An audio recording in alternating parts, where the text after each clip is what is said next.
So hi, my name is Zane Fisher. I'm the owner of Extraordinary Structures, and this is our Saltbox tiny house. Saltbox is it's a vernacular New England style of roof, and although we're out here in New Mexico, the defining feature is that it's an asymmetrical roof line. At this point, anytime you have that kind of asymmetrical peaked roof, it's usually referred to as a saltbox. In our case, we did it both for sort of architectural flair and also so that one side of the house would have exactly the right length for a standard solar panel. So the roof is set up to take a whole bunch of solar. So this is our kitchen. What we do is we like to do a single core sort of plumbing infrastructure wall so that your bathroom and kitchen are back to back. You're minimizing the amount of plumbing, and we're also using that to bias the weight inside the trailer for the best hauling characteristics. But we wanted kind of luxury too. One of the things that bugs me when I visit tiny houses is if they've got a sink that's too small, because I do a lot of cooking personally. So we wanted to have a nice big sink.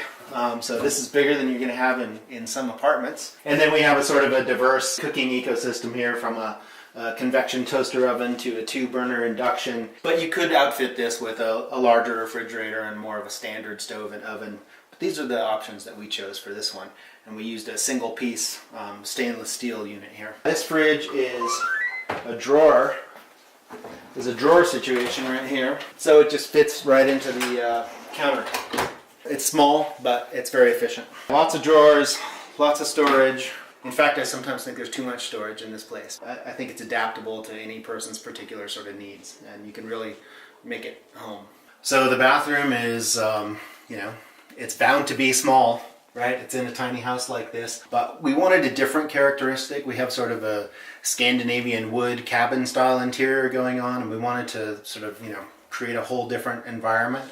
So we've got this bright white acrylic in here, which gives you a sort of a modern flair, but that's tempered with the same mesquite floors, and then this deep cedar Japanese ofuro style soaking tub. My partner Catherine built this as a little piece of luxury in a small room. So a bit of luxury and some brightness helps to make a small bathroom a lot more livable. This is a composting unit here, Swedish style. Yeah, this unit doesn't currently have holding tanks on it right now.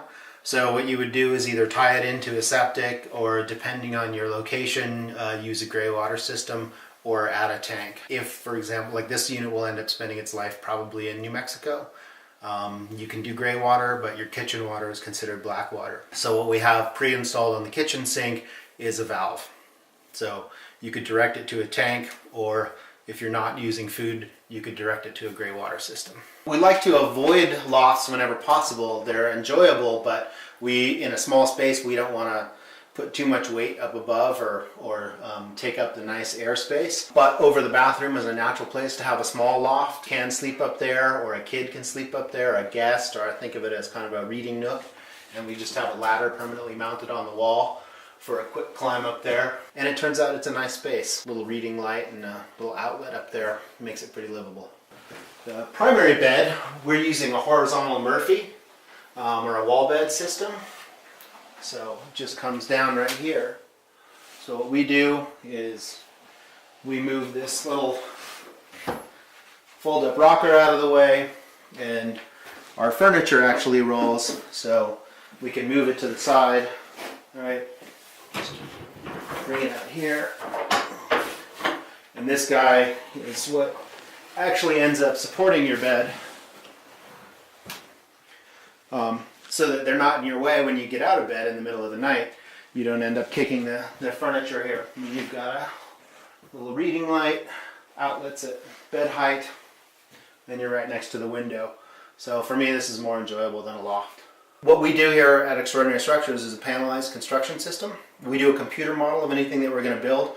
We break it into component sections, and then we use a CNC router or an automated system to carve out those panels in precise shapes and lock them together, kind of like Legos for big kids or something like that. So in this unit you can see the joints here, where each 2-foot wide panel connects to the next one. So once we've designed a structure, it actually assembles quite quickly. This little stove, it was invented for marine applications out of the Seattle area. So for fishing crews going out early who want to warm up, and it's a super efficient burn.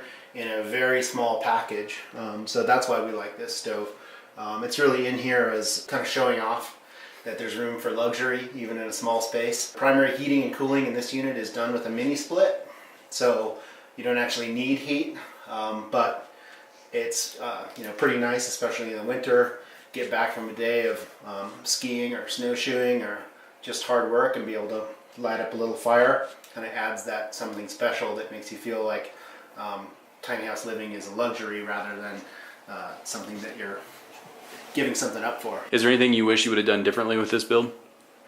There are some small things, just in the ways we've configured some of the drawers. So I think we've changed some ideas about that. We've learned some lessons about how to run infrastructure in the most optimal ways, especially if we're not building a whole unit for someone, or if we're providing a shell, which is something that we do.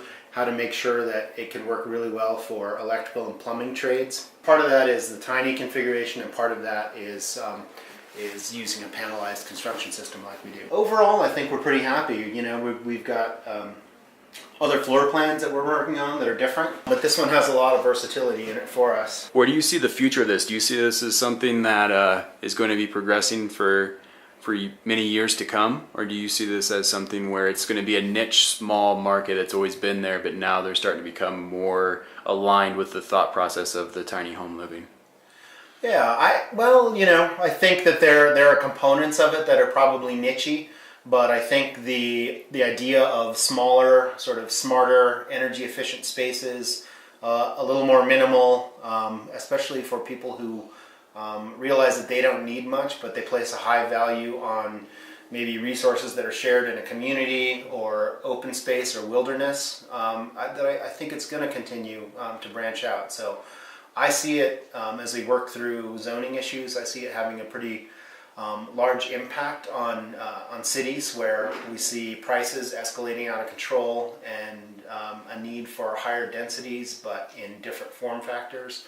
And I see it as a way to add to a sort of healthy housing ecosystem overall as we move forward. So I think there's a place for it, and as we see, we're doing a panelized system that allows for sort of rapid assembly, and there are other people out there who are not just building small, but also innovating in the housing construction area. And so to see companies coming up like that is exciting, and I think it does point to the